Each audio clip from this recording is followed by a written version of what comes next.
သူ့မှာငကားသွေးပါလာပေမဲ့ငကားတစ်ကောင်ဖြစ်ဖို့သူကဘယ်တော့မှမလိုလားခဲ့ဘူးဒါပေမဲ့ဒီနေ့မှာတော့သူ့ဖေဟာလူသားတွေရဲ့လက်ချက်နဲ့တိတ်ဆုံးသွားတာကိုသူကိုယ်တိုင်မြင်လိုက်ရပါတယ်အဲ့ဒီချိန်မှာပဲသူ့ရဲ့ဒေါသတွေဟာကြောက်မက်ဖွယ်ကောင်းတဲ့စွမ်းအားတွေဖြစ်ပြောင်းလဲသွားပြီးတော့6ကန်းမပေါ်ကနေမစင်သာပဲခုန်ချလိုက်မိပါတယ်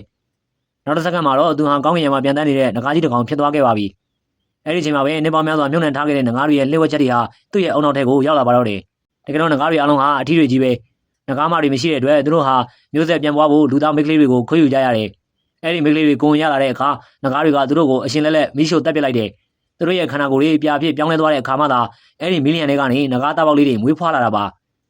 ဒီကြောင့်မဖွယ်ကောင်းတဲ့ငကားဆွမ်းအားကြောင့်လူသားတွေဟာထိတ်လန့်တုန်လှုပ်ခဲ့ကြရပါတယ်သူတို့မှရွေးချယ်စရာတစ်ခုပဲရှိတယ်အဲ့ဒါကတော့မိန်းကလေးငယ်တွေကိုရစ်ပူတော်ဖို့ပါပဲဒီရက်ဆက်တဲ့ဒလေးဟာရာစုနှစ်ပေါင်းများစွာကြာမြင့်ခဲ့ပြီးမှသူရဲ့ကောင်တစ်ယောက်ကဒီတန်တရားကိုဖျက်ထောက်နိုင်ခဲ့ပါတယ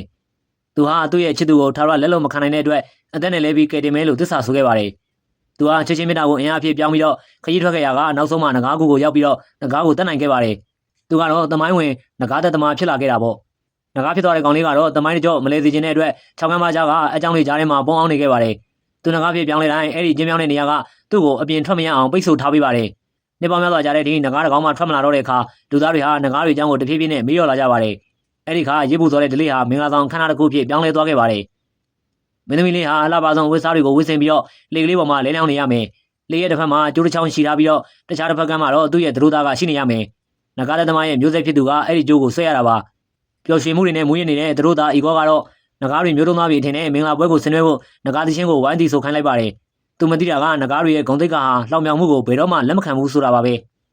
အဲ့ဒီအချိန်မှာပဲမင်းသမီးလေးရဲ့ဘေးကစီမီအင်ဟာရုတ်တရက်ငိမ့်သွားပါတယ်ကောင်းကင်ကြီးမှောင်မဲလာပြီးတော့လေပြင်းတွေတိုက်ခိုက်လာပါတော့တယ်ကောင်းလေးဟာသူ့ဆန္ဒမပါဘဲနဲ့ငကားအဖြစ်ပြောင်းလဲသွားပြီးတော့ဘရင်ရဲ့မြေတော်မီရိုဆလာဗီယာကိုဖမ်းဆီးခေါ်ဆောင်သွားပါတော့တယ်ဤကောပါဝင်ဘယ်သူမှလည်းမတားဆီးနိုင်ခဲ့ဘူးဤကောဟာငကားကိုရှင်နိုင်တဲ့စွမ်းအားလည်းမရှိလို့အားကိုးရမဲဆောင်နဲ့ရက်ကြည့်နေုံပဲရှိခဲ့ပါတယ်ငကားကြီးဟာမီရိုဆလာဗီယာကိုကောင်းကင်ရံထဲကိုခေါ်ဆောင်သွားပြီးတော့လူသူမရှိတဲ့ကျွန်းကျွန်းပေါ်မှာပစ်ထားခဲ့ပါတယ်အဲ့ဒီကျွန်းဟာမှောင်မဲနေပြီးတော့ကျိန်စာအသင့်နေသလိုပါပဲ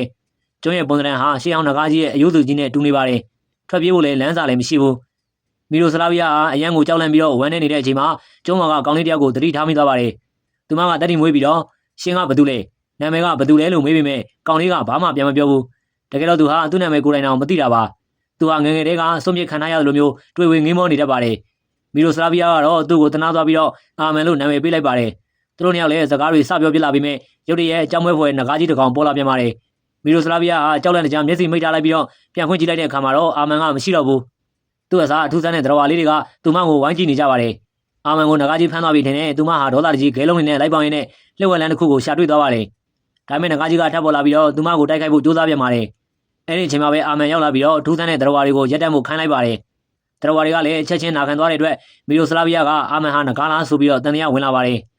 အချင်းတွေကြားမှာမီရိုဆလာဗီယာဟာကြောက်ဆောင်ပေါ်ကနေပြုတ်ကျလူနေပါဖြစ်သွားတဲ့အခါအာမန်ကငကားဖြစ်ပြောင်းလဲသွားပြီးတော့သူမကိုကယ်ခဲ့ပါတယ်ဒါပေမဲ့သူဟာသူ့ကိုယ်သူကောင်းကောင်းမထိန်ချုံနိုင်သေးတဲ့အတွက်နှစ်ယောက်စလုံးရေထဲကိုပြုတ်ကျသွားပါတယ်အာမန်တရီလစ်သွားတဲ့အခါမီရိုဆလာဗီယာကသူ့ကိုရန်သူထင်းနဲ့ရိုင်းနှက်ဖို့ကြိုးစားမိပေမဲ့နောက်မှသူဟာသူမကိုကယ်တင်ခဲ့မှန်းသိသွားပြီးတော့သူ့ကိုပြုစုပေးခဲ့ပါတယ်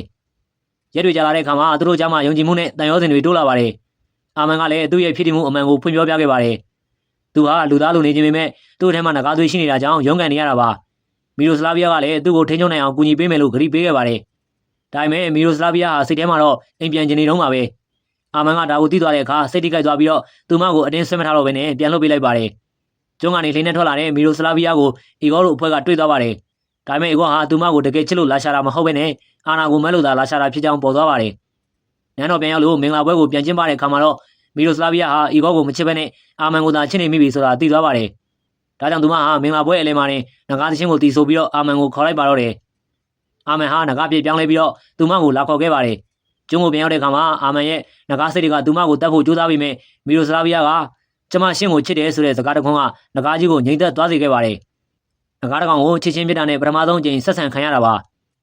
ါနောက်ဆုံးမှာတော့အာမန်ဟာသူ့ကိုယ်သူအပြည့်အဝထိန်းချုပ်သွားနိုင်ပြီးတော့မီရိုဆလာဗီယာနဲ့အတူကျွန်းပေါ်မှာပျော်ရွှင်သွားနဲ့ပေါင်းဖက်သွားကြပါတော့တယ်သူတို့ရဲ့အချင်းဟာကြောက်မဲ့ဖွယ်ကောင်းတဲ့ကျင်းသားတွေကိုချစ်ချင်းပြစ်တာနဲ့အောင်နိုင်သွားခဲ့တာပဲဖြစ်ပါတော့တယ်